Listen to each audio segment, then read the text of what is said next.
You're live. We are. Oh, we are live. Okay. All right. Hello, everybody.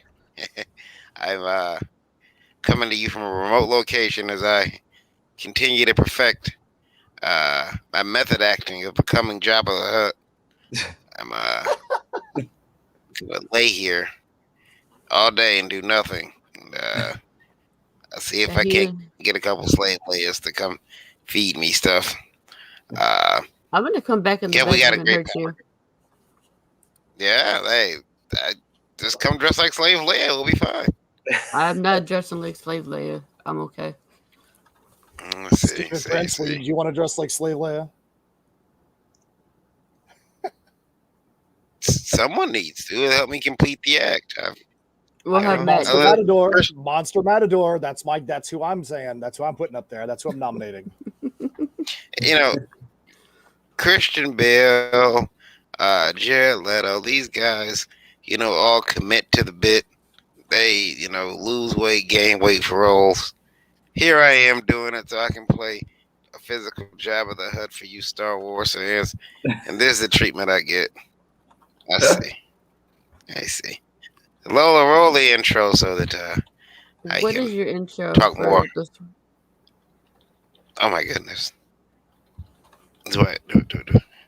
Must I do everything from my deathbed? Hold on. I'm never like on Breakfast Buzz, No, you're not. No, you're not. so But I you don't are. know. You're expected to know. You're supposed to be the smart one. All right, here we go. I'll roll the intro. Here we go.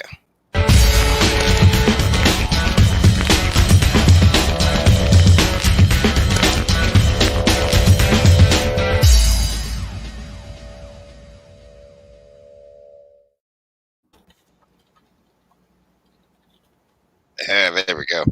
All right, hello everybody. Welcome to Indie Vault Breakfast Buzz. I am your host and founder of Indie Vault, Varian Grant. Been making comics since 2008. And yeah, I'm happy to be here with you this Thursday morning. I'm not going on cam because I am sick. And trust me, you don't want to see this. I'm joined by a rarity on the show, 2 weeks running. Miss Indy Princess, how are you? I'm still trying to wake up. Mm, mm. Got to wake up early right here on Breakfast Buzz. We get up and we start breaking comics news very early. That's what it happens. You didn't get up either. I I did don't want to not, hear but that's because my body said no. Okay, my body said, "Oh, you like to get up." See, I keep. Well, I'll talk about that after we introduce everyone. Indy Princess, you said hello. We got Mr. Matt Knowles back again with us. Hello, Matt. What is going on, everybody? Varian, I hope you're having fun playing Indie Couch Warrior that we talked about last night. Let's keep on rocking it. I'm trying. I'm trying. And then we also have Steven. Steven, introduce yourself, please. Hey, I'm Stephen Prince. I'm the writer and creator of Monster Matador, and I'm happy to be here. It's 6 o'clock in the morning right now where I am, so I'm trying really hard to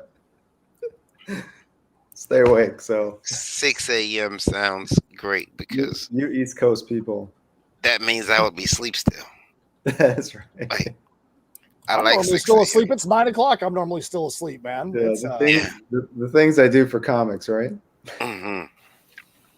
Yeah, I last night I knew it was happening. You guys know that I have an illness. It's I like to spread some type of awareness on. It's called hidradenitis suppurativa, where basically I don't sweat like normal people. So because of that, the sweat glands and wherever the sweat would escape from becomes inflamed. I normally either get these really painful boils or they come as open lesions.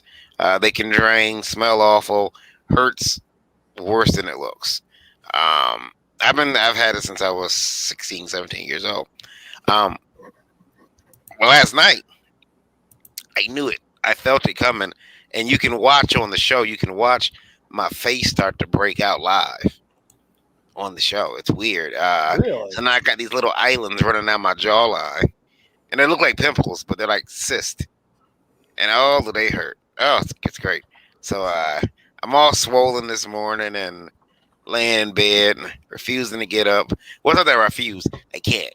Like what's the word? I was gonna say inflated, but I guess it's the word. I guess it's the word. I'm just a big ball of blah. That's a medical term. So I'm not getting out of bed. I'm gonna do this show from the bed. Damn it. I'm motivated. I'm committed to it. Here we go. So I do have a question here from Indie Volt, and this is we're gonna read this. I thought about it yesterday briefly, but I wanted to talk about it today on this show because we kind of handle more ethical issues on Records Buzz, and I got an email from someone who says they want to be anonymous. They said, I'm in a lot of trouble with fellow creators because I went on a podcast, a series of them, and I refer to my colorist as my colorist with their name, my inker with their name. But it was communicated to me afterwards that this is very disrespectful, and I should not use these. Sorry, I should not use these words. Can you guys please help? Uh, okay, so they don't want to. I mean, guys, do you think it's wrong to say, "Oh, well, my colorist knocked this out the park," without saying my colorist, the indie princess, knocked this out the park? Is that what he did wrong? Should you always name your colorist, or is the word my colorist, my inker? Is that the problem?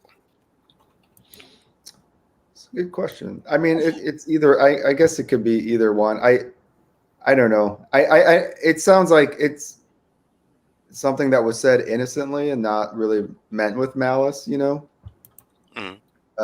But usually, I usually, you're trying. You want to name your colorist. I think colorists just in general get kind of a short shrift in comics. I know on my book, Monster Matador, our colorist, Alex Zieff, she does, she really brings a lot to the book. And I think it's more and more colorists are not only wanting to be, but kind of needing to be recognized. I think they've always kind of been like, the drummer of the band. Mm-hmm. They're kind of in the back. And even though they're, you see their work, no one really talks about them or notices them. So I think it's something that, all creators should just be conscious of. But I like I said, I think when people use that term, I don't think it's something that's said with malice, but it's just something, to kind of, keep in mind that as we're talking about, our creative teams that should all recognize, the roles that they play. So, yeah, I feel like as long as somebody is speaking positively about the team, if they're not trying to demean their team, that people need to cut them a little bit of slack there, because at least they're mentioning it. I mean, they might have been saying, "Hey, my colorist on the project," there's nothing wrong with that. They're at least still saying, "Hey, look, this is not just me. There are other people involved in this that are a part of the team." Like we talk about, we have a new art team from Brazil. Sometimes we don't need to go into the histrionics of the name, because you guys may not want to hear a paragraph about every person that is involved in every single project every time, but we're at least letting you know, hey, look, our guys are doing the job, and they're doing a great job, and giving them compliments. And we've talked with the people that are working with us, and like, hey, thanks a lot for mentioning us. Sometimes it's by name, sometimes it's just the fact that they are on the team and they still appreciate it. So I guess part of it is was it this person's colorist, or was it this person's team member that said that, or was it just somebody trying to give them crap and dealing with semantics on that? So yeah, because I mean, I don't know. Is it that I'm showing ownership? Should I just say, well, the colorist on the project? Is it do I need to update my vocabulary again? I'm okay with that. I can do that. But is that the problem? I'm showing ownership of the person. If that's the case, okay, tell me what I'm doing wrong, and I try to adjust. Yeah, I think I think it might be the semantics of it, where maybe it implies the ownership of someone, but I don't really think that anyone is consciously using in that way. I think a lot of times, especially for creators, where when we're talking about our books, and because we're indie creators, we have like a really strong connection to them. So it's always like, my book. And, if we happen to say my colorist or my penciler, or my, artist, it's more to the point that we're like, we're proud of that team, and we're like more implying like, yeah, they're mine, my team or whatever, as opposed to like, they're mine. I own them. But, I mean, semantics are tricky. You know what I mean? With anything, and these are things that language evolves, and it is so. But things that are problematic tend to get called out, and over time, we adapt to that. And as I said, more and more colorists are being recognized for their work. I think that'll kind of the language will adapt to that a bit more. Lola, Yes. what do you think of it? I mean, you've been pretty outspoken lately. Let's hear Lola's take on this to get you canceled. I think whoever said it is full of shit. If you want to say my colorist, my artist, go ahead. Very matter of factly, very quick to the point. All right, that's fine. All right, guys, and this next letter is from Sick of Stickers. Okay, and I love stickers. Sick of Stickers. I don't like them already. Yeah.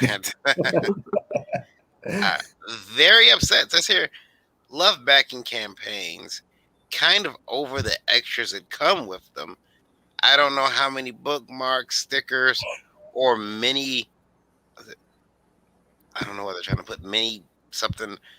Maybe it's buttons. Maybe I've received, but they're crowding up a drawer in my bedroom. They're pretty much useless. I wish that there was an option to just get the book. No frill tears. They could probably just write in Kickstarter, like there's the place where you send messages. Hey, when you send me the package, just send me the book. I mean, it's not that difficult to communicate with somebody. I mean, we take messages from people all the time that, whether it's an add-on or whether it's this or that, or, hey, can you do this for me? Just communicate to people. Hey, look, I just want the book. I don't want the extras. I don't want the add-ons. There's some people that love that stuff. Yeah. I mean, we have one guy that, we'll just do like a sticker for the first 40 or 50 people. And he's like, hey, did I get in time? I really want to get that sticker, because there's some people that really want that stuff. But if you're someone that doesn't, just communicate it to the campaigns. It's not that hard. Well, but see, I'll be worried then. Like, I mean, I know they communicated that they didn't want the stuff, and then I don't send it. I send, just the book, no frills. And then they start complaining, well, I didn't get what I paid for. I paid for the bookmark. How come you didn't refund any of my shipping money or something? I don't know. I know how people are. I would be concerned about that. It sounds like what they were asking is maybe, and I might have misheard it, but without the extras, if the book can come down in price. I think just by nature and Kickstarter, a lot of those. I don't know how to say it, but a lot of times, I've heard that a lot with people. It does get to be a lot of bookmarks and whatever. I always try to do stuff where it's extra digital stuff, or in like this campaign, we're doing extra pages to try and give a little more value to the book. But ultimately, Kickstarter, it's tricky because ultimately we're trying to raise money to, to get the book out there, to get it published. And backers are a lot like investors, in these projects. So, I don't know. I agree with the backers being like investors. I do. And we appreciate them. Yeah. I don't, Lola, I mean, you got a swag box. You're not tired of stickers. No. I love all the swag that I get. Well, the thing is too, if it's a sticker or a bookmark and you don't want it taken up a drawer, slide it in the back of the bag and board that you got the issue in. I mean, it doesn't take up a lot of room. Start a Yeah. bond. I mean, and look, anything that you think you would save in shipping is negligible.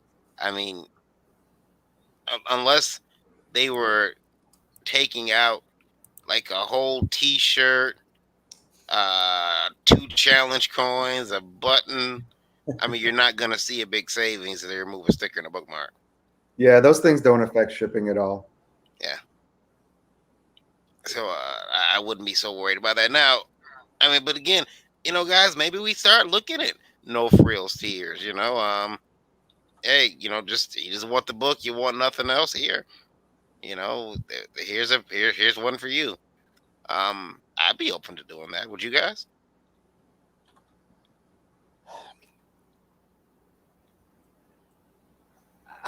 I don't know if we would, just because it complicates the process. And we always say when we get to stretch goals, we do that and we get to give back to you. If you don't want us to give you more, then that's fine. That's your choice. But we've already set our prices at what they are because we need to make a certain amount of money on the campaign. So we're not at the flea market in a negotiation with people, especially on the entry level tiers. So, if you don't want it, just let us know. That's kind of how we feel. You won't negotiate with me. Why not? I'm gonna do a floor angel here in the middle of the floor. A lot of times, these books have life beyond Kickstarter too, where they'll, either go to publishers or they'll, do something else. And those extras that you get are kind of like, they become kind of like this exclusive kind of club to it, and I think that's kind of cool because it's something that only like those initial backers are really going to have and be a part of, Yeah. And I think in a lot of Kickstarters, building that community and that connection with people, and it's kind of like, your own little like niche of pop culture there. So, and the swings back the other way. I want to say that indie comics have spoiled me. Because now I go in the comic store. I said this before on the show, but I walk in the comic book store. I pick up a Marvel or DC or whoever, whichever mainstream publisher's book for $6.99, $7.99, $8.99, whatever the price is. And I'm like, I don't even get a bookmark. Right, where's my bookmark? There's no door hanger. Yeah, and I mean Matt's done. Yeah, and Matt's done music. I've done, we've both done music. We've both done like songs and stuff. Matt did an album. So there's, it's not, it's always like, as we're always looking for ways to enhance that experience, Yeah. Matt, and I know I can't really see the screen. Hold on, so I can see if his face lights up. There we go. Matt, do you remember the really old disposable? Should have been disposable. They were great vinyl records that McDonald's gave out like during Halloween. Yeah, the ones that were like, I do remember those things. The little 7-inch records that you like. They're floppy, right? They're floppy ones. Yeah. Yeah. And I remember they did one for Ghostbusters as well. You said what, Lola? I don't remember. No, I can tell you after doing after going through the insanity of producing splatter vinyl records for this last album that we did, and still being in the process, because those things take 6 to 8 months to go through the process. I don't even understand. It doesn't even comprehend. I can't even comprehend how they used to make disposable vinyl anymore, because right now they can barely even produce normal vinyl. So to be able to produce disposable vinyl, that's crazy. Yeah, because I got one for the Ghostbusters movie. I want to say it came off a cereal box. Probably. And I remember it was a Ghostbusters theme, and then the sound for the trailer, because they would put the music and just the audio for the trailer in the CD. And I remember playing that thing out, being excited for Ghostbusters 2. Yes, Lola does not remember that. Lola was born, in my opinion, Lola was born. Was it January 1st, 1990? She might as well been December 28th, 1989. Kind of crap is that? I'm an 80s baby. That's like Barely. You skidded in. Yeah, I keep telling her she didn't take her first poop into 1990. Come on, she's a 90s baby. Get out of here with that. What was your spirit comic, by the way? A what? Yeah, what was it? Oh, The second pressing is something. of Crow issue 2. Which one? It was the second printing of Crow issue 2. Ah, okay. All right. Yeah. That's how. I guys, I had a startling thought last weekend as I was loading in for a Comic-Con and considering my advanced age, here at 39 years old, something hit me and I said, "Oh, holy crap." You know, we tend to look to people like, certain archetypes in our life as people you can go to for advice. So you think, I could ask my father-in-law about this. He's from decades prior. And then I realized that my father-in-law is only 10 years older than me, which means that he's in my generation. I don't like it. It bothers me. It bothers me. And, I mean, yeah. Anyway, I've been dealing with that lately. But I say that because it actually leads me into my next question. And this one is from, let me see. Dallas. Dallas says, had an opportunity to meet one of my mentors after a 2-year online courtship, which is, I don't know if that's the right word, but okay. Um, the phrase "never meet your heroes" is true. He was horrible, very, very toxic, said horrible things about people, and seemingly only wanted me at the show to be his gopher. I got a feeling that if I was a female, he might have tried to take me back to his room. Anyway, I'm not disenchanted with comics, just him. Have you guys ever had your heart broken when you seen a mentor or favorite in the comic book business behaving inappropriately? No, because all my heroes are dead. So, no. I have stories, but I can't tell them. Well, you could probably tell him. You just have to to X out the names as you tell them. Yeah. Okay. So I remember I watched one television actor act really, really ugly at a show because he didn't realize, we do a lot of traveling. He didn't realize he was in a dry state. They don't have any alcohol sales on Sunday. And he needed alcohol to, I guess, perform every day. That's what he needed. He had trained his body as such that he had to have a beer in the morning or two. And because there was no beer, he was refusing to come down to the convention floor. The convention was attached to a hotel. He was refusing to come down. They did bring him another. The promoter was freaking out. Just so happens the vendor, who was going to remain nameless, did have a 6-pack in his car.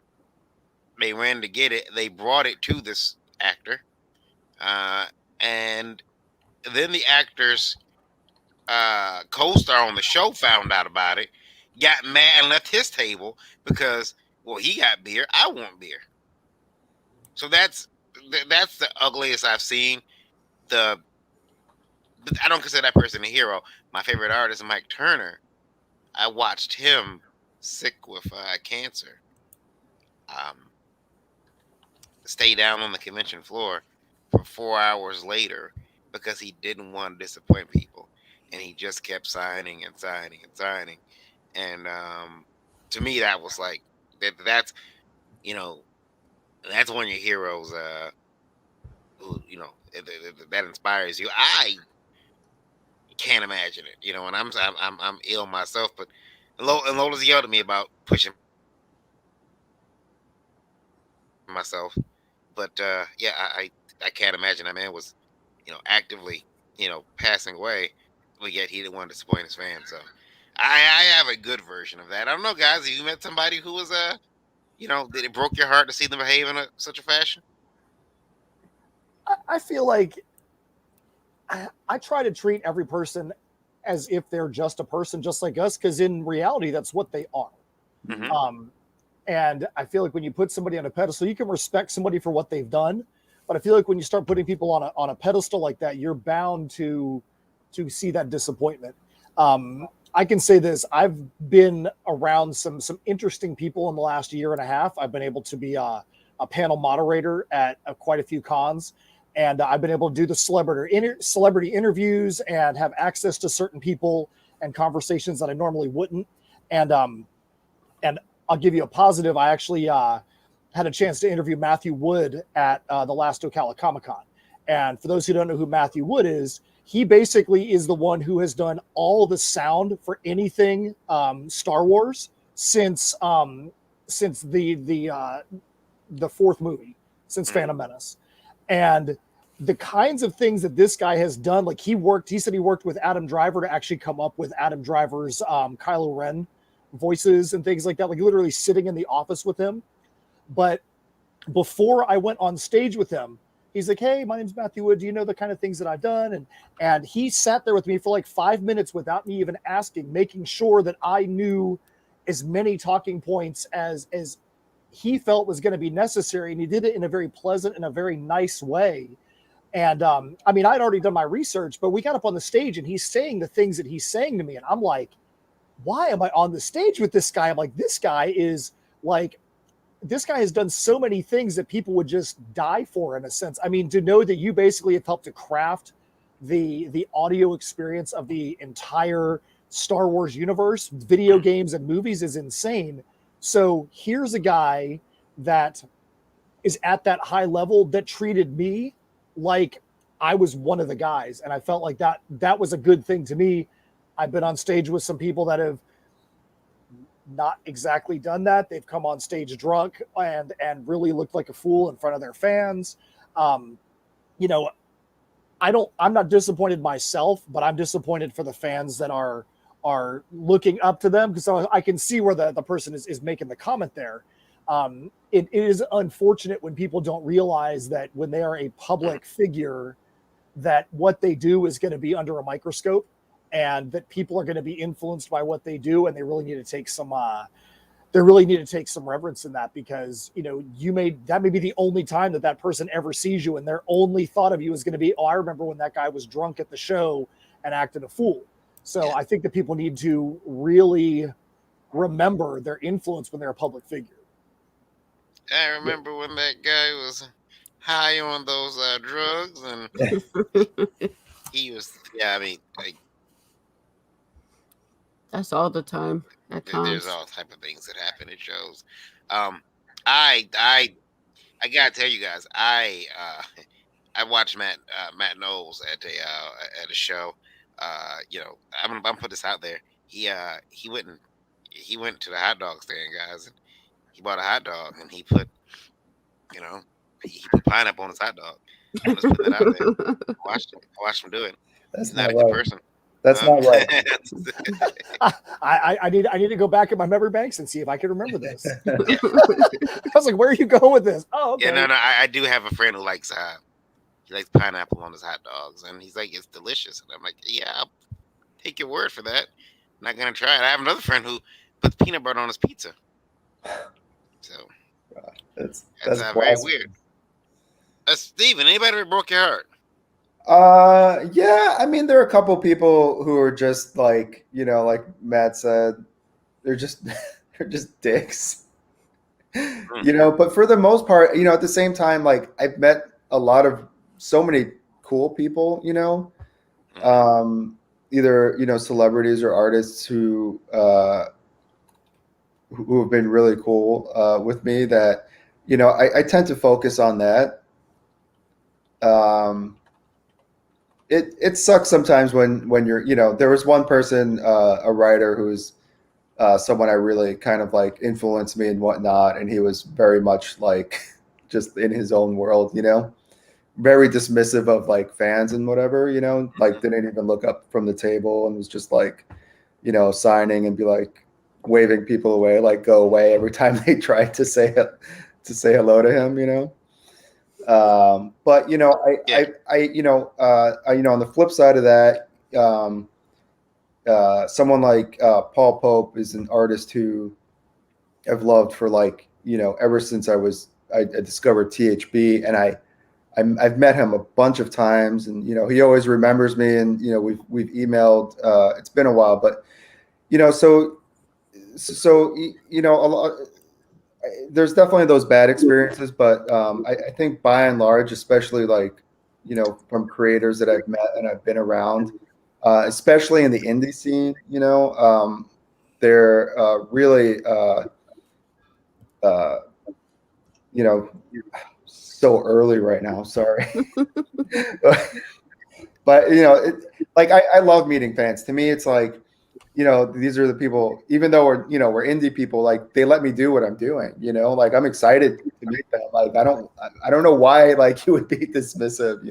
I mean, you have a bad day or whatever, but it's still kind of like, like Matt said, that might be the only time they'll ever see you. Like they might have like had to take the day off work or make some sacrifice to be there. Like the least you can do is just kind of like, even if you're having a bad day, just kind of like, try to push it aside for that reason, because, they're the reason why you have good days, that you're able to wake up in the morning and make comics or, make whatever creative thing that you're doing. So it definitely sucks when you have that experience. And it's even worse, like what that person said, where that it sounds like the person they were talking about was kind of manipulative and just kind of like looking for a girlfriend or someone to like hang on their arm or whatever, and that's a whole different topic, but also not cool. There have been a lot of creators lately being called out for that. So yeah, I gotta say I've been pulled aside by some fellow creators and asked before, why do you always bring your wife to Comic-Con with you, especially out of state? I'm like, because I need help. Well, why wouldn't I bring her? Because the idea is that the wives become friends, and then artist B goes to some show in the middle of the country. I bring my wife. He brought along his girlfriend. My wife was like, "Hey, wait a minute, that's not true." I'm telling. I've been pulled aside for that. It's just sad. I also I want to bring attention to, we have a new visitor, Kevin. How are you? I'm good. How are you? Hanging in there. Hello from the UK. Another UK. Yeah. Another UK guest. Oh. We do. Mm-hmm. Yeah. We're discussing all the way from sunny Brighton. We're broadcasting from a cave. we were discussing if you ever met like someone in comics that you really, really admired, and or any mentor, someone you looked up to, role model, and you're like, oh, this is not the person I thought they were. Also, I do want to say, I took my then girlfriend, now wife, to her first Comic-Con, and I don't know how. She was 20 at the time because I was 27, and I don't know how I got her in the bar. But I recall a famous artist was sitting across at like a table, a booth facing out, because there's bars in the hotel, but it's an enclosed bar, and he's staring at her.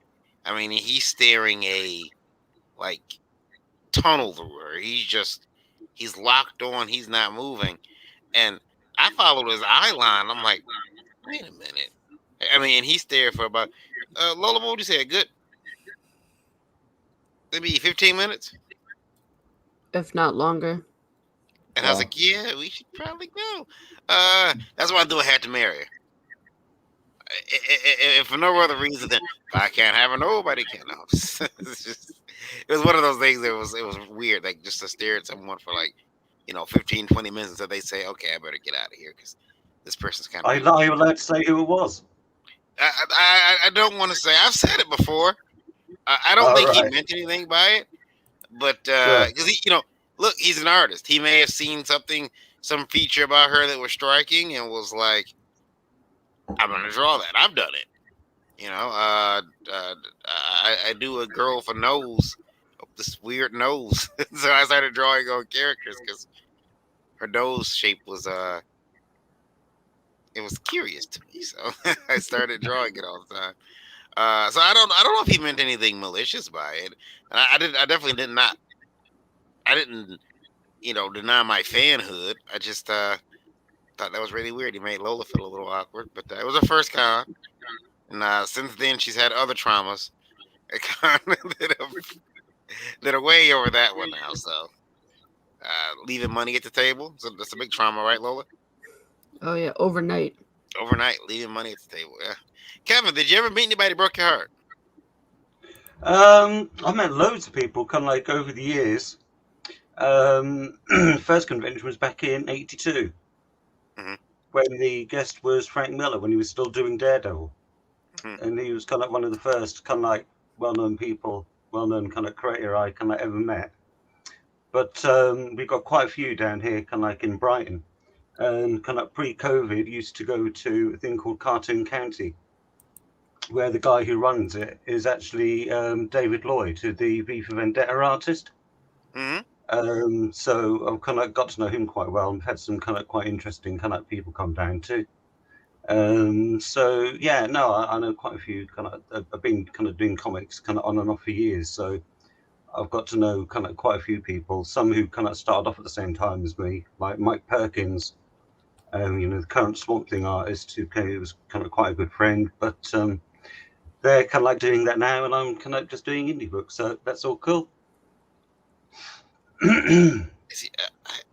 Max Lola, anybody break your heart? No, I'm just pissed off at one person. Oh yeah. Lola was very upset by a wrestler, John Morrison.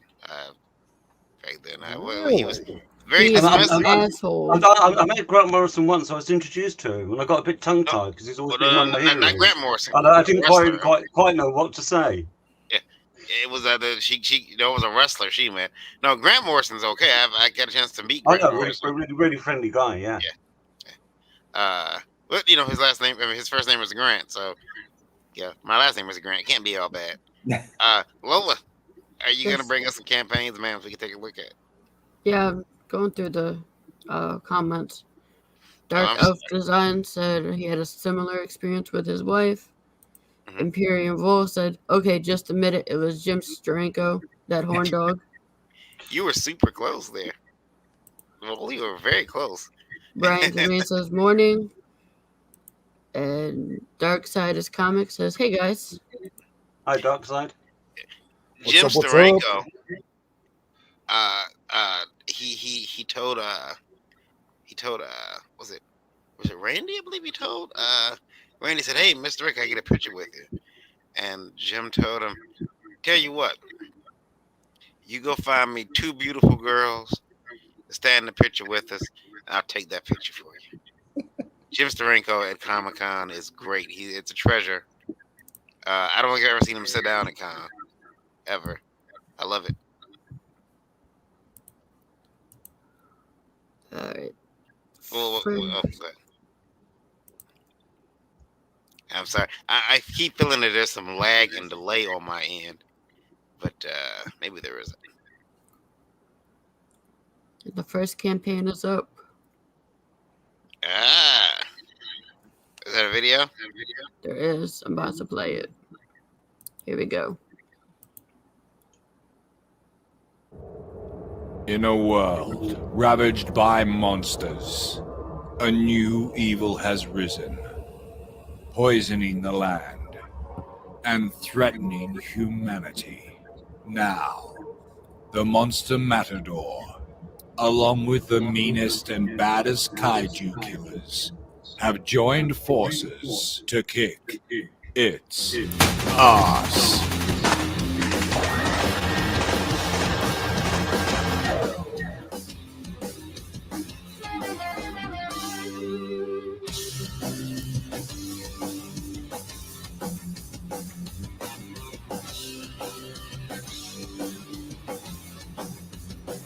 Monster Matador.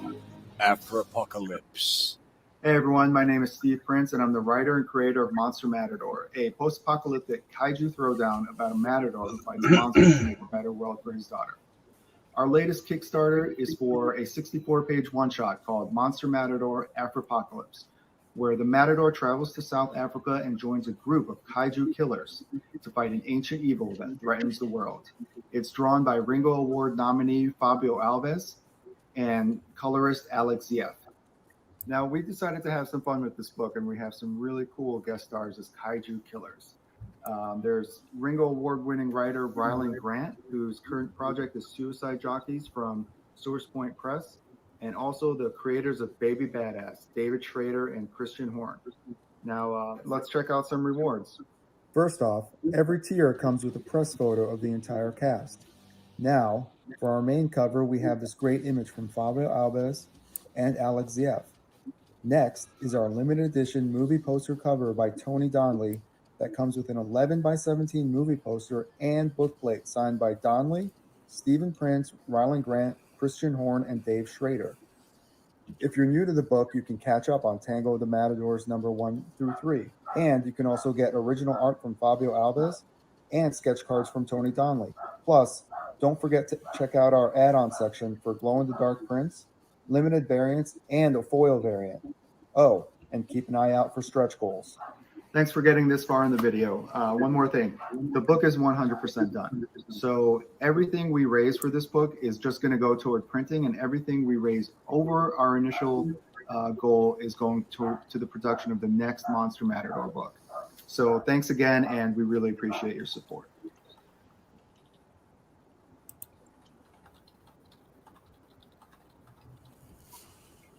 New campaign. What's that? I'm sorry, I'm trying to see on a smaller screen. 2,408. Is that what I'm looking at? 3,000, yeah. 3,000. Okay, I'm sorry. My screen is very small. Yeah, no, it's small. 13. That well, what's that? 13 days? Hours? I can't. 13 Yeah, days we have 2 weeks left. And we're doing a little promotion right now where if we hit our funding by the end of day next Wednesday, we're going to unlock our first stretch goal, which was originally at 7,000, and we're going to add 4 pages to the book. There's going to be an extended ending, some extra pinups, and a few more things. It's an awesome book. Like the video said, it's a delightfully demented kaiju throwdown about a matador who fights monsters to make a better world for his daughter. And this is a 64-page square-bound graphic novel where the matador joins a international team of kaiju killers to take down an ancient evil that threatens to unleash a zombie plague on humanity. So it's kind of like my love letter to Predator, sort of like Predator meets zombies.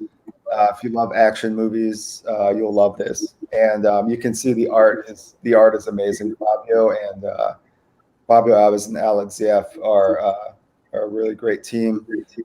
Alex is currently the colorist on Cult of Dracula from Source Point Press. And Fabio has done Banjax for Action Lab. And he's doing another Kickstarter book called The Jump with Rylan Grant. So, and this is our fourth. Yeah, that art looks fantastic. Yeah, he's good. Hey, oh, look at that jaw. Oh, it's messing. Yeah. So the book, you said the book was finished, correct? Yeah, it's finished, completely done. So we're ready to go to print once after the campaign ends and the funds come in, and do a couple of tweaks. So this is our fourth Kickstarter. Our first one was in June of 2020, and we've shipped each one early or on time. So That's good. Yeah. That's good. Now, so what's the tier here to get a physical copy of the book? I see there's a couple of them. I Yeah. can't. So the first tier, there's a digital tier. You could get the PDF for $10. There's a $20 tier with the main cover, and that's remember it's 64 pages. 64-page graphic novel, and then for $5 more, you can get the limited edition signed version, and that comes signed by 5 of us. And then we have tiers where you can catch up with our initial miniseries, which is Tango the Matadors number 1 through 3. And we have a sketch card tier that has sketch cards from Tony Donnelly. And then we have an original art tier from Fabio Alves. Fabio draws the book digitally, so this is actually the only way to get any original art from him.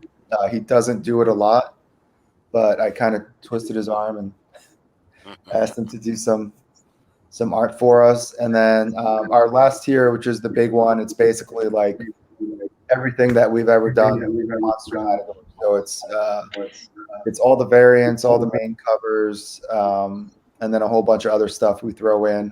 There's our theme song. There's the glow-in-the-dark poster. Bookmarks. No, I haven't done bookmarks. But, you've been here at the beginning of the show. Prints, stickers, all the trading cards, all that kind of stuff. So. Sick on stickers is gonna email you. Hey, you can't do that. I told you not to send me any. That's crazy. I like this book. Thanks, man. And you know, don't see many of those. Yeah. That's really cool. I could well, just real quick. I know it's kind of off topic, but how'd you come up with that character for being a matador? Yeah, I just I was kind of obsessed with matadors for a little bit. There's a I was trying to think of a character just as a writing exercise to kind of come up with something, and the name just popped into my head, Monster Matador. And I thought, what, you know, that actually it's kind of a cool idea. I was kind of surprised no one's done it yet, but it's just a, you know, it just makes sense. You know, it's what matadors fight these giant bulls, and you know, why not see what he does fighting kaiju? And part of the fun also is seeing how he's actually going to, you know, fight these things and take these things on, because, you know, they're actual kaiju, they're these big, huge things. So, yeah, it's a lot of fun, and the response to it has been really great. So that's cool. That's cool. Darkside says it looks great. Thanks, Darkside. Brian Jermaine says excited for this book. Cool, thank you. Absolutely. Yeah, you guys go over there and back it over on Kickstarter. That is Monster Matador. Is it Afropocalypse? Yeah, Afropocalypse. It's a bit of a tongue twister, but yeah. He travels to South Africa to take on this monster. So he must see. Yeah. I like kaiju. I like classic kaiju more so than new ones. I'm weird. It's kind of lame, I know, but I like the classic ones more than I like the newer, fully CG ones. Oh yeah, for sure. Yeah. We definitely take influence from the older stuff. You know, our first one was we call it the Volagante, and it's this giant fly kind of thing with like thousands of babies because it's the queen bee. So there's a definite like Mothra vibe to it, things like that. And it's got a tone that's kind of got that kind of like sort of humor that you get from like the old kaiju movies, you know, like it's not as totally serious as they are now, where it's like, you know, we have a lot of fun with it. It's definitely inspired by like those old Godzilla movies and things like that. Yeah, I was in Target and I seen a Jaguar. I'm like, he's mine. And I think it was like $17.99. I didn't give a damn. Yeah. Like, I want this figure. I have to have. You don't understand what he means to me. He's sitting in my living room right now. It's still in the box. He was one of my favorite characters from Godzilla growing up. Guys, go and check that out. The description, the link to that campaign is in the description of this video And on in the chat. YouTube and Facebook. We are not live on Indie Vote Radio this morning, but this show will be. You guys will hear it instead Friday morning on Indie Vote Radio. So not live this morning there, but that's fine. That's fine. It happens. What's the next campaign, Lola?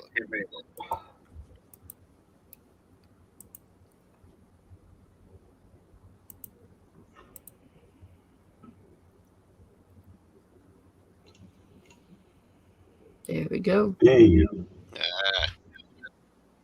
Play the video. Yeah, it's only a short one, so that's not too bad.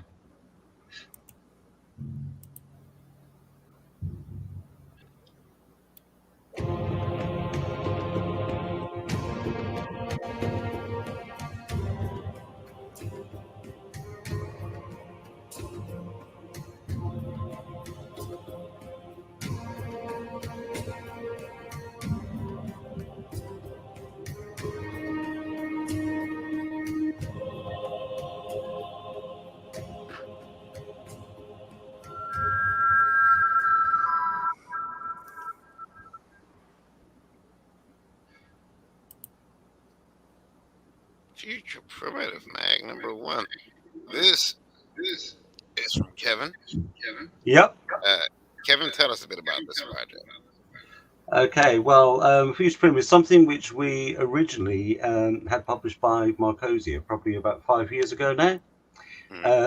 It was something which we always wanted to do a sequel for, but it was published by kind of Marcosia here in the kind of UK, and the kind of money that we kind of made off it initially really wouldn't have kind of like funded kind of doing any more.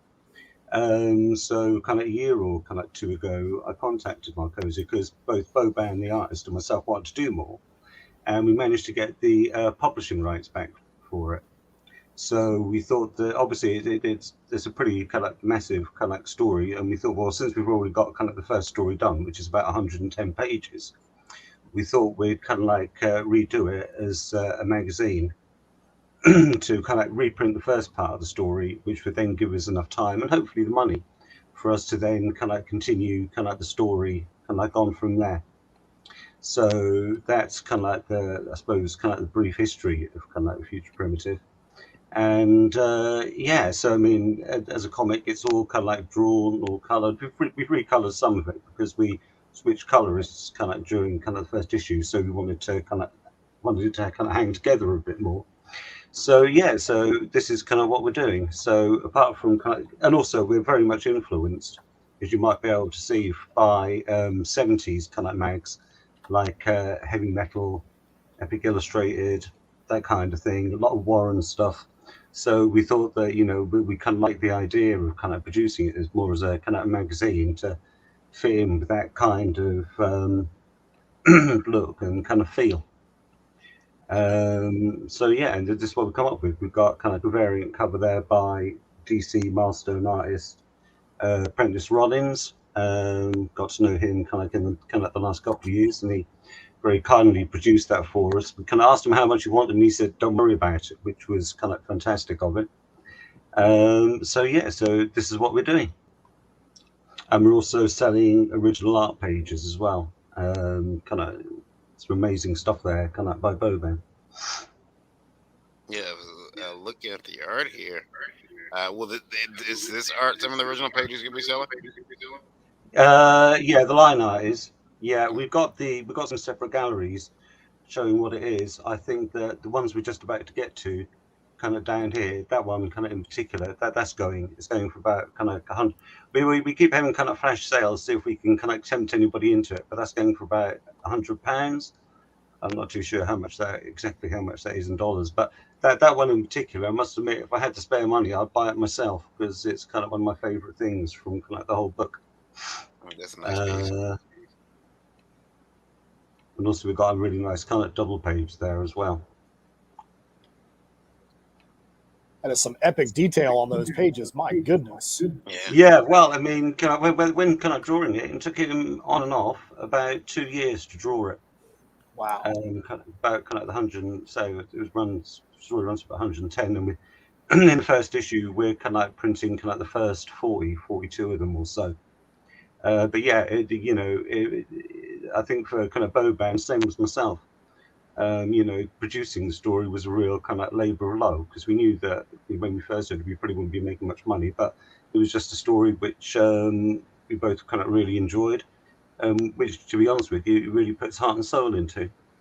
Amazing detail, especially that earlier page, at the top, where we've got the child Culkin being presented to his people. I think I counted up I think he must have drawn about 100 plus characters in there. I think that's how many I counted. I gave up after a while. But yeah, he certainly doesn't skimp on the detail. And that's covered by a friend of his who lives in Serbia called Stefan. They're both Serbian artists. Yes, art looks fantastic. You got so much detail in there. See? Yeah. I'm not crazy for not a detail in my heart, Lola. I can sit at a page and noodle at it. Now, the only problem is I don't know when to stop, so I can overwork a page really quickly. Then it'll look horrible. Sure. But, it's a very delicate balance. Yeah, this is well, you have to read that screen because I can't read the writing. What do you want me to read? Where are we at? What number are we at? How many days left? We're at Indiegogo. 421. We're about 30% funded so far. Yep. We've been at it for a couple of weeks, and we're now going through the traditional lull, I think. So yeah. 15 days left. Yeah, it's not too bad. Are you you're on Indiegogo? Are you planning to extend, or have you already done that? I think we're going to see how it goes in I was talking about it with the colorist yesterday. We're going to see how it goes in the next 10 days, and then if we want to, obviously we can extend it. I mean, obviously, one of the several reasons I decided to go Indiegogo was because the fact we could be flexible with the funding.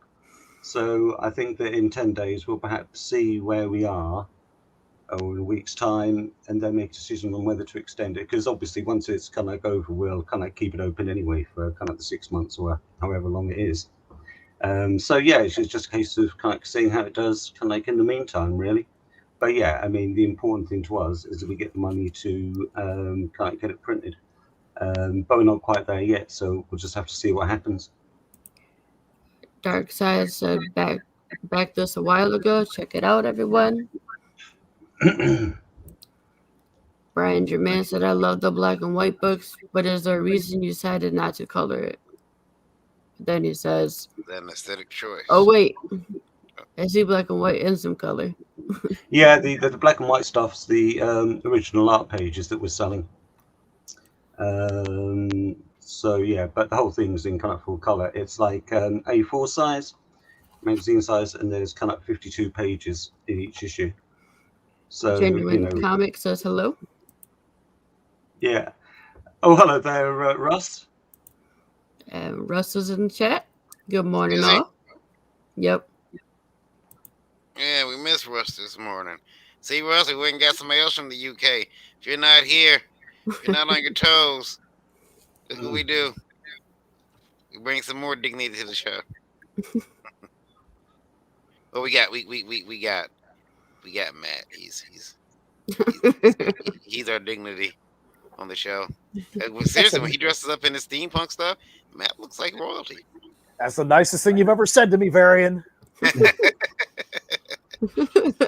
Just for that, the top hat will go on. One of the 10 that are sitting right over here to the side of me. So there it is. Yeah, there it is. There we go. There we go. You guys go ahead and check out the campaign. We have put the link in the description of the video. Kevin will love you for backing. I will absolutely. I love you totally if you do. 100%. He will send that book out to you. Each one will be lovingly packaged up. Yeah. Are you using Gemini mailers, by the way? Pardon? Are you going to use Gemini mailers when you send the books out? There are these. I don't know. We haven't kind of like decided that kind of like yet. Well, if you decide to use Gemini mailer, Lola, you have the card up. For everyone I'm who looking for uses it. Gemini mailers, use coupon code VOLT10. That's VOLT10. That's Save great. 10% Right. off your order at Gemini Comic Supply. Show your fans that you love them by sending them the best. Okay, then I'll make sure to remember that. Right. They're our sponsor, so we love Gemini mailer. And now moving on to another project that I thought about something yesterday after the show. Matt and Steph's book, The Misfits, Misfits Clubhouse. It didn't dawn on me until afterwards. Like even the name is the name is genius. It's like what kid hasn't felt like a misfit at some point in their life? And on top of that, he mentioned that like what the kind of the inspiration for the stories are, and it's about kids using their imagination, which today's kids we kind of complain about. They don't really do that much. They don't really do that much imagining things. Everything's presented for them in virtual worlds or whatever. They glued to their phones. My kid can't create an original story to save his life, but boy oh boy can he play Minecraft. Oh, yeah. I missed the comment that I wanted to go over real quick. Sure. Hold on. Brian Germain asks, hey, I know you guys are on a few different platforms. Can you shout out some of the best places to watch you when you get a chance? YouTube. Go over to our YouTube, subscribe it. Yeah, YouTube. If you're on Twitch, check us out on Twitch. But yeah, we like everybody to watch on YouTube. It helps. Helps the algorithm over there. Helps keep our videos at the top of the. When you look up comics, you should be finding Indie Vault, and yeah, that definitely helps.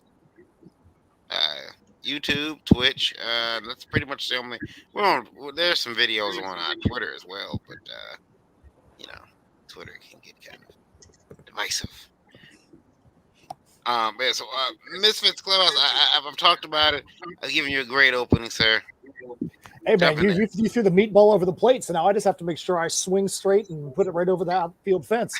So Misfits Clubhouse, when you think about Steph Cannon and I and Symmetry Creations, most people think about stuff like the top hats, the dressed in our twinning steampunk stuff at shows, death metal music, sci-fi, fantasy, medieval, all that. One thing we're not known for is writing things that are family friendly and all ages. Doesn't mean our titles aren't all ages, but writing something like this where you'd think Fairly Odd Parents, Wreck-It Ralph, Gravity Falls, things like that. But we had people that encouraged us, because they know our personalities, they thought that we would be good writing in this arena. So that's where Misfits Clubhouse came from. The four main characters are Miki, Stig, Fairy, and Sloth, who, oddly enough, is actually a sloth. And they just go to the clubhouse behind Miki's house, and they take the most mundane things and they turn them into huge, giant, imaginative adventures for themselves. Their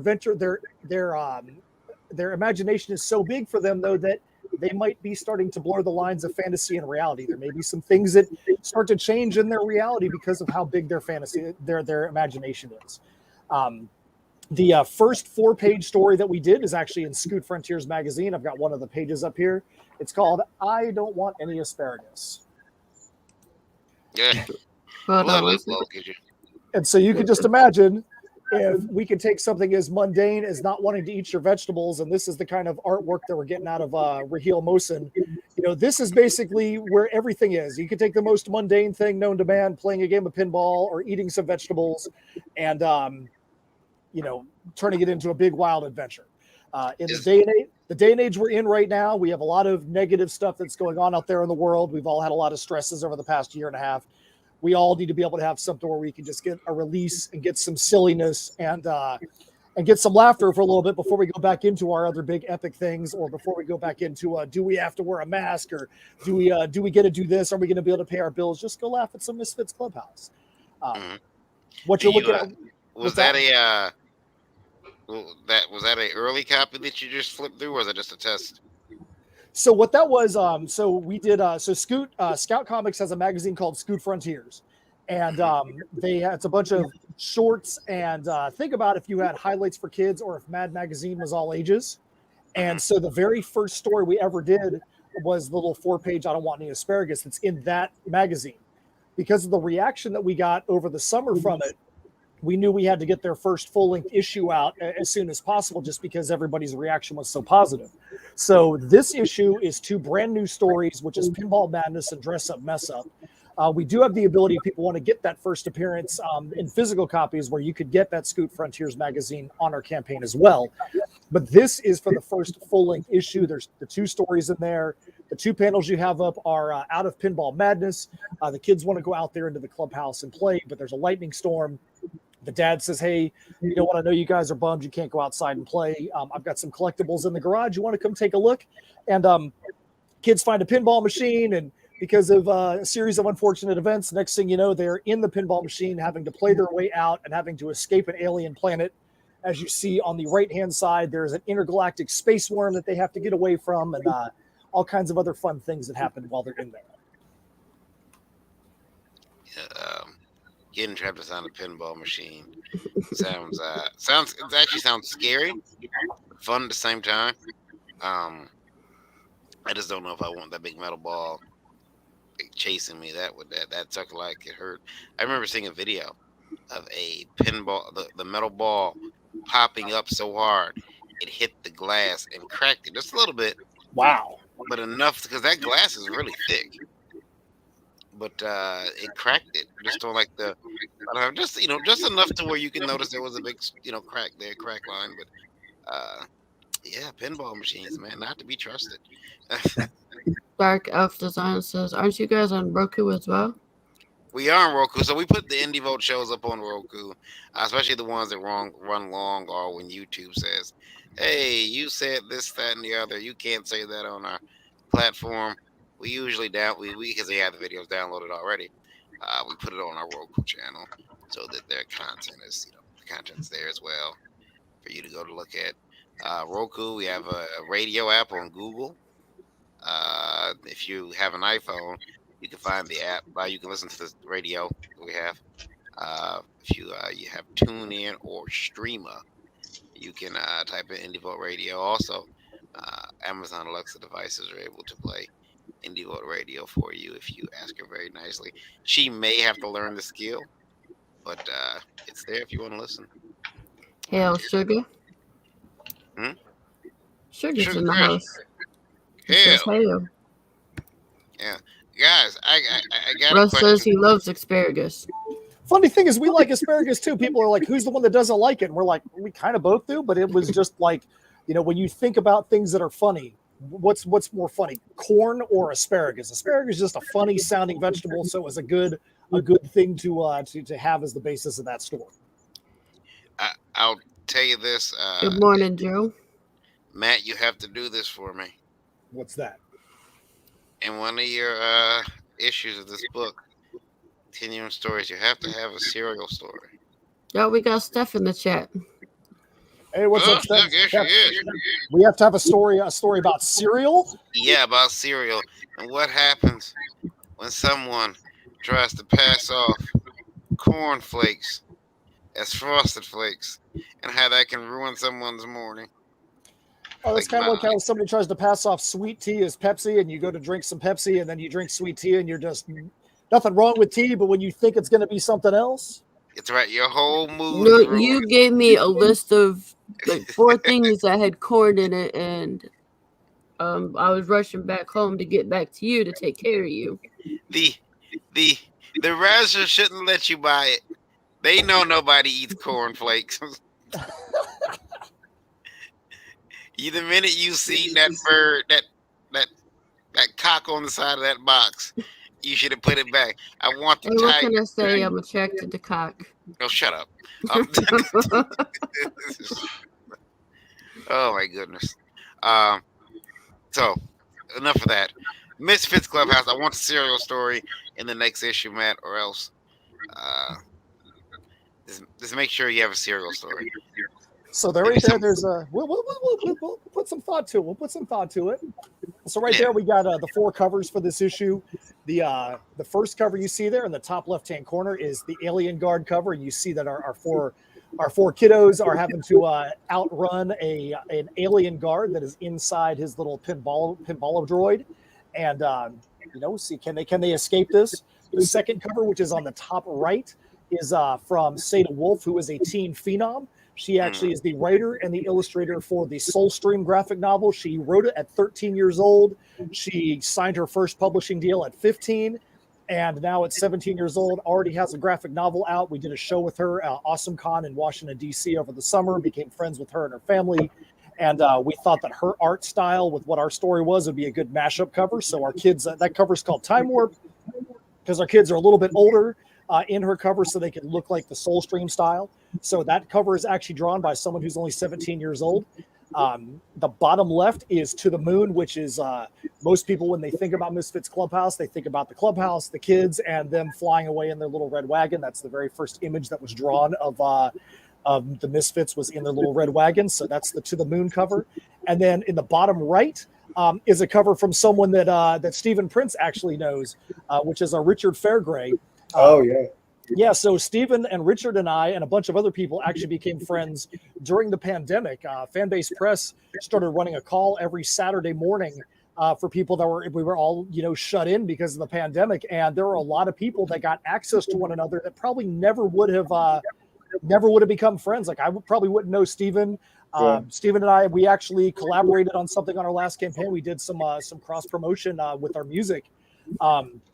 And Richard is one of the most hilarious dudes that I've ever met. I mean, the guy has got stories for days, and they're always demented. And you're always like, if anybody else said this, I would not believe it. But since it's coming out of Richard Fairgray's mouth, it just sounds like waking up at 9 o'clock in the morning. It's like no big deal to him. But he's well known in New Zealand for his kids' books, and he's done over 200 titles. And he reached out and he's like, hey, I think my art style would work well with what you guys are doing. And he did that cover. It's called Down the Drain, which is a play on words. When you're in pinball and the ball goes down the hole, you're just going down the drain. So that's our kids going down the drain with the pinball. So those are the 4 covers that are available on the campaign. We also do have the physical copies of Scoot Frontiers that are out of our inventory stock, that if you want to get that first cover, you can, or first story, you can as well. We do have the sticker sheets. We actually have those things already ordered. They have already been shipped to us, the super sweet sticker sheets. And we're about to order those actual socks right there too. We have confidence our campaign's going to stay funded, and we're going to have those socks ordered, and we're going to get those things in hopefully soon. That's a great idea, the socks. We wanted to do something different. People have seen our campaigns. We've done metal albums and splatter vinyl and custom leather work and woodwork and foil covers, all that kind of stuff. But we've never done silly socks, and we thought for a title like this, silly socks is where it's at. That's great. And as you see, we have the add-ons there. One of the things that we always try to do is, we know that some people are going to come in and support because of the story. Some people are going to just be finding out about Steph and I as creators. And we actually have had somebody that was like, oh, you guys do metal music, and there's other things like that. And they picked up an issue of Misfits Clubhouse and one of our metal CDs. We try to make sure that things we've done in previous campaigns or back issues or trade paperbacks are all available as well. So that way, if somebody wants to get in and get whatever combination of things from us, they can, without having to go to 12 other different places to try and pick up the CDs or the graphic novels or things like that. We do also have a lot of digital tiers as well, like for people like Kevin that are in the UK that don't feel like paying £37 in shipping. We do have everything that we do as far as the digital PDFs, MP3 albums. All that stuff is available through the campaign as well. If there's something that we've done that you don't see in the campaign, you don't see in the add-ons, just reach out to us and we'll make sure that we find a way to be able to get you that. We are not in the sales prevention department, so we're going to find a way to get you something if you're requesting it. That's Misfits Clubhouse. That's over on Kickstarter. You guys got a little while left to go over there. Is it 8 days? 3. 3 days. 3 days. Wow. Ends on Sunday. Sunday at 9, and it is we're in that point now where people are adjusting their pledges, and some people are jumping in, some people are decreasing. So we had a little setback last night, but you know what? We still appreciate every single person that's a backer. We are $252 away from our first stretch goal, and we hope we can get there. And we hope you guys will take a chance on the campaign. We really believe in the IP. We believe in the stories. There's opportunities to get drawn in and dress up, mess up. Which is a holiday-themed story for the holiday that just passed. But you know what? For some of us, the Halloween is all year round. I mean, we dress up, you know what I'm saying, every time we go to a show.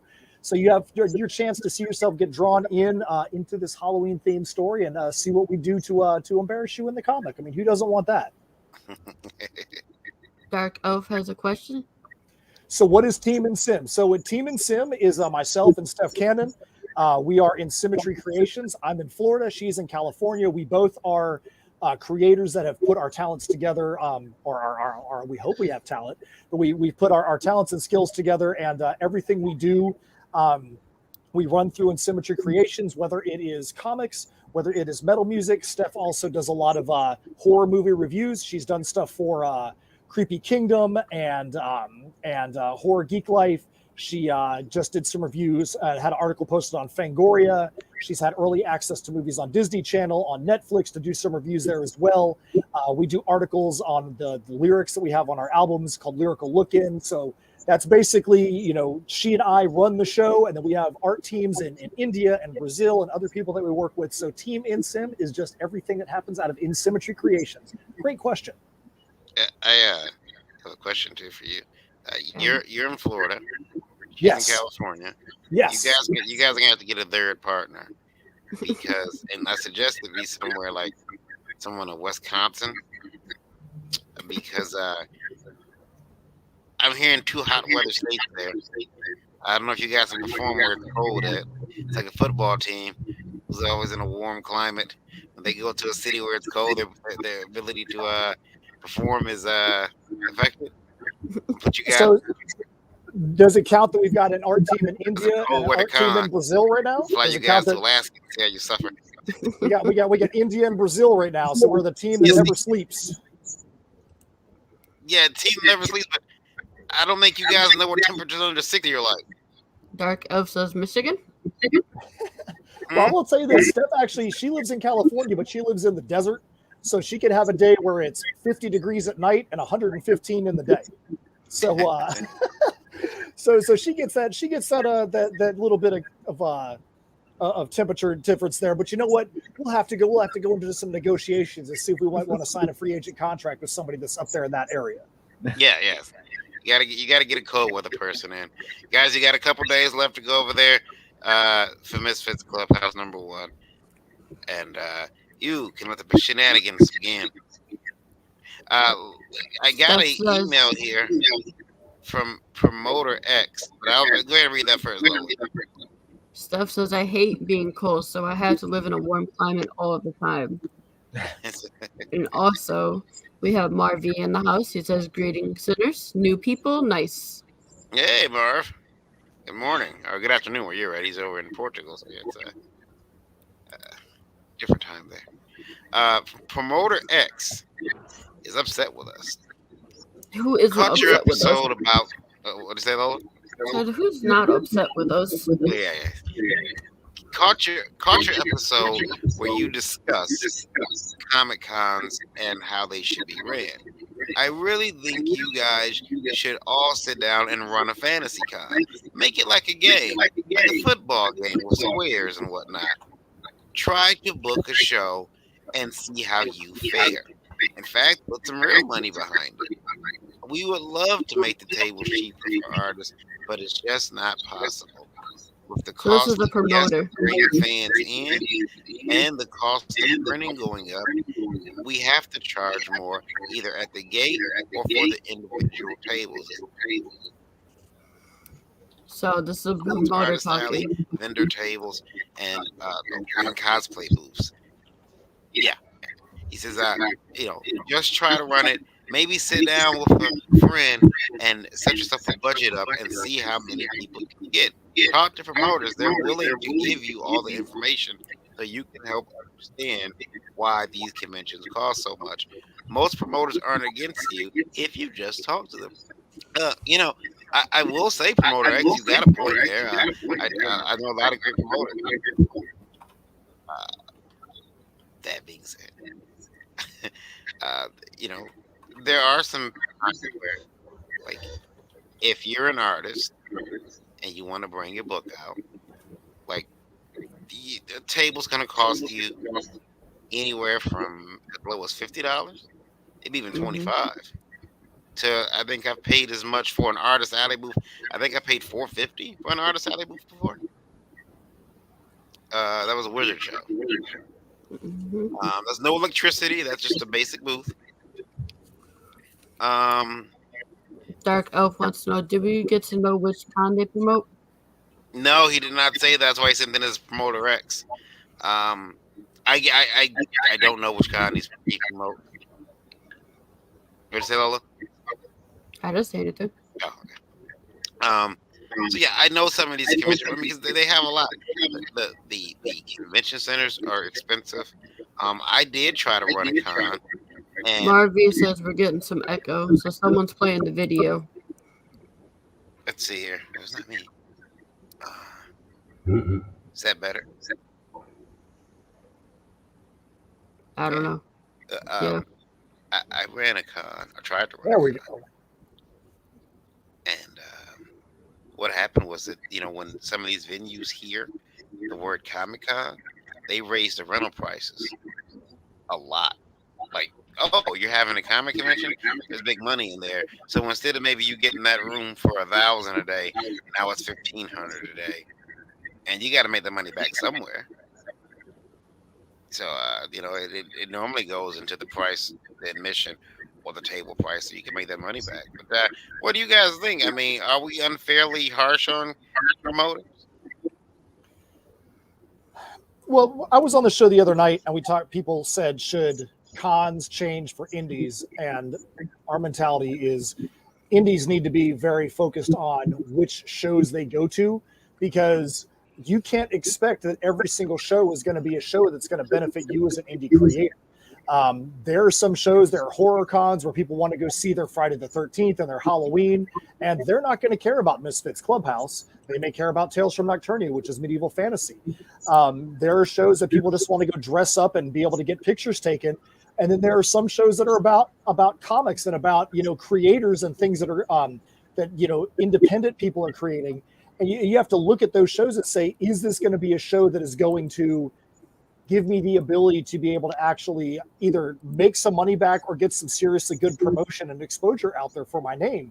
I think that too many people expect shows to cater to them.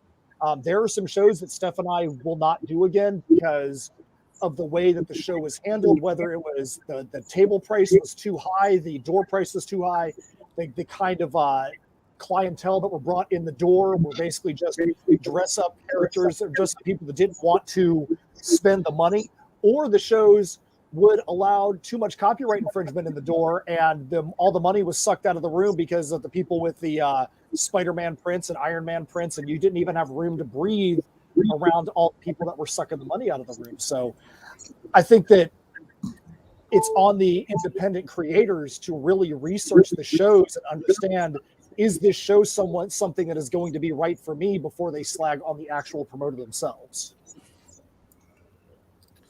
Yeah, it's a learning experience.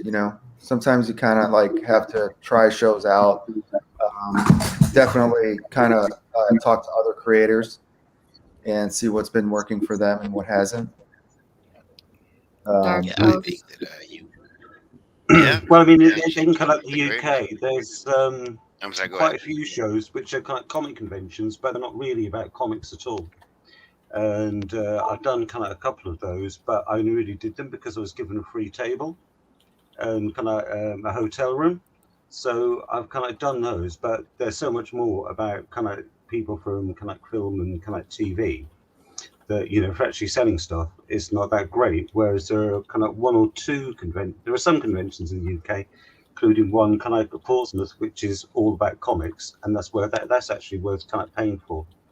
The table there was about 150 about £100, $150, probably less than that for a whole weekend, and kind of made kind of reasonable money off it.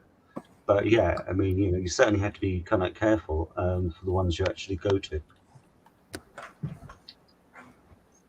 I think it all depends on kind of where the focus is, really.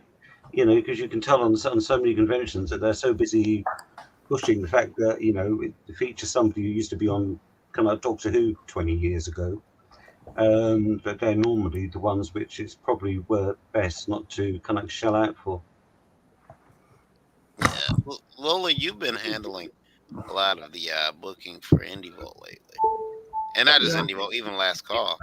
You've been handling a lot of the booking for those. Before it was, pretty much kind of like my job. But how do you feel? Is it do you have your favorite promoters? Do you like the way some promoters do things versus others?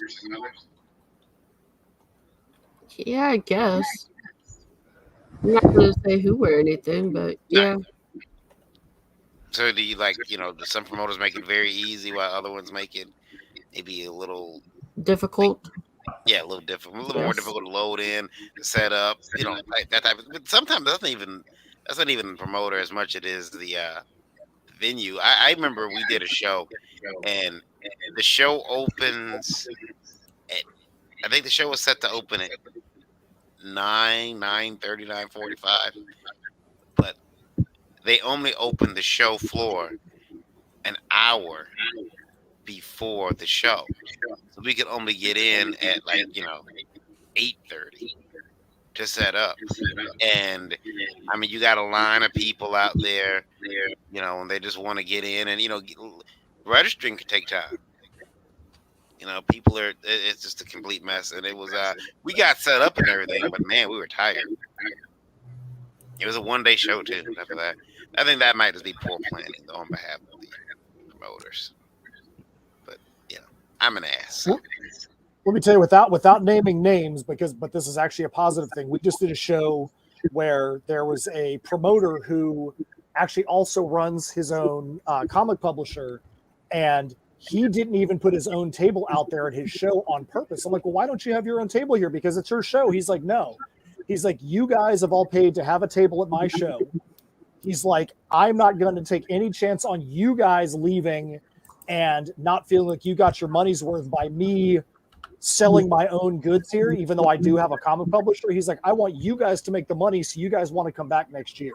Yeah. And that was one of the first times I'd ever heard a con promoter make a statement like that. And I really respected that. I'm not saying everybody should do that, but he was so big on making sure that every one of the people that was there at a booth felt like they had every opportunity to make all the money that was coming in the door, that he didn't even want to put his own table out there, because he was like, he said he would have felt bad if he sold a bunch of stuff and, hey, I sold this amount and this guy over here only sold a small amount. He didn't want to do that. So I thought that was an interesting thought by him. And I know it had a lot of goodwill, and it's probably going to help him to have a bigger show next year. Yeah. Yeah. I mean, I with the show I was planning, I had thought about that. And then I was disabused of that idea very quickly. I was like, I'm not gonna have a booth there. Oh yes, the fuck you are.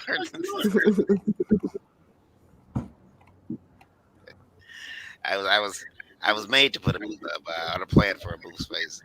I don't have any other questions, Lola. So we get to wrap up breakfast early. Hold on. Sugar's back in the chat. He said, Mr. Gunstone is here. The man with the cool concept in his book and one of the best last names in the business. Thank you, Yeah, Chris. I was going to comment on that. That sounds like a villain in Monster Matador. Come on, well, feel free to use it. And he also says, I had to leave shortly after I got here, so I missed out on most of this. I like that gentleman's fancy steampunk hat. Thanks a lot. Thanks a lot, Sugar Chris. Thanks a lot, Sugar Chris.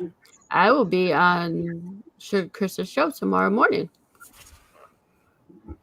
Moonlighting on me, Lola. I see how it is. Huh? Moonlighting on me. I see how it is. I got a couple more days of my campaign, and I'm trying to reach 1,000. I'm at 887 right now with 8 days to go. Lola's gonna come on the show and say, "I'd like to announce that I'm leaving Indie Vault for the Sugar Chris No, Morning Roll show." I still owe Sugar Chris that red dress. I'm That's gonna get right. it to you, Sugar. You got send a pair of heels and thigh high stockings now to him too as well. Yeah. He should be wearing those things. We're gonna help Chris be the prettiest girl at the ball. Yep. Guys, we'll start with Kevin. Where can you be found at online, sir? I'm on Twitter under my own name. We've also got a separate Twitter feed for kind of the Future Primitive kind of mag. Also on Instagram under Studio Azov, which is the name we're using to put it out. And also on Facebook as well. We've got a Future Primitive page on there, and obviously I've got my own account. So quite a few places. Very good, very good. Jody says Indie Princess got that publishing bug now. She doing things. And Sugar says top 10 anime betrayals. Yeah, it's gonna be. I'll make sure I make a video about it. It's gonna be a long, hard video. I'm crying. We should start that rumor. Indie Princess leaves Indie Vault for Morning Girl show. It'll be great. Matt, how are you? I know how you are, but where can you be found? So obviously the first place you can find us now is tinyurl/misfits1, which is spelled with a Z and the number 1 at the end. That's the short link to get to our campaign. It's got 3 days left. We hope we can finish strong. If you want to get us outside of the campaign, you can go to insymmetrycreations.com, which is our umbrella website that's got all of our links there to all of our titles, music videos, the articles that I write, the articles that Steph writes on Horror Geek Life and Creepy Kingdom and whatnot. You can go to /insim on Facebook, at Insim Creations on Twitter, and Insymmetry Creations on Instagram. Sugar also says, "Oh no, that's okay. You don't have to send me anything. That's quite all right. I wouldn't want to impose or anything." Oh no, you're getting that, sir. And Steven. All right, I'm at. You can find Monster Matador, our latest Kickstarter, Monster Matador Afropocalypse. You could go to bit.ly/Monster Matador. The 2 M's are capital. That's on Kickstarter for another 2 weeks. We're running a special promotion right now where if we fund by the end of day next Wednesday, we will unlock our first stretch goal at funding, which is 4 extra pages in the book. It's an extended ending, new pinups, and more stuff like that. Otherwise, you can find me on Twitter, Instagram, and Facebook under Monster Matador. So I've got a lock on that name. Very good. Lola, how about you? You guys can find me. Just go to Linktree indie_princess, and all my links are there, including a link to my Kickstarter, which is going on now for another 8 days. So go check that out. Excellent. Also, guys, listen, and everyone listening out there, and on the radio, but everyone who will be watching and listening to this tomorrow, looking to get your indie comic book in stores is very simple. With Liberty Entertainment Distribution Group, that's LEDG.US, helping you get your independent comic in stores across the country. No fees for publishers. That means Liberty doesn't take any of your money. They're not taking half of what you sell to the store or anything like that. It's 100% free. Set your own pricing, as well as retailers can get there. They can rest peacefully knowing that Liberty Pledge is taking care of them. That means if they got a book they can't sell, they can contact Liberty. Liberty will buy that book back from them or trade them for a book that will sell. So Liberty Pledge keeps them very safe from Steph says, "Thanks guys for all your support." No problem, Steph. Happy to help. Sugar says, "These are some new projects for me. I'll have to look into them. Maybe some of them can come on the morning roast sometime." Absolutely. Yeah, these are. The morning roast is fun. Yeah. I'm gonna buy the morning roast from Chris. I keep trying to figure out a way. I need to get some blackmail material so I can get it on the cheap. Shame these pictures came out, Chris. Um, guys, of course, find me KYD_V on Twitter, Varian Grant on pretty much every other social media network. Check out indievolt.com, our website. Make sure that you download the IndieVolt app. It's a radio app, IndieVolt Radio on Google Play, or listen on Streamer or TuneIn if you have an Apple iPhone. Also, ask Amazon Alexa to play IndieVolt Radio for you as well.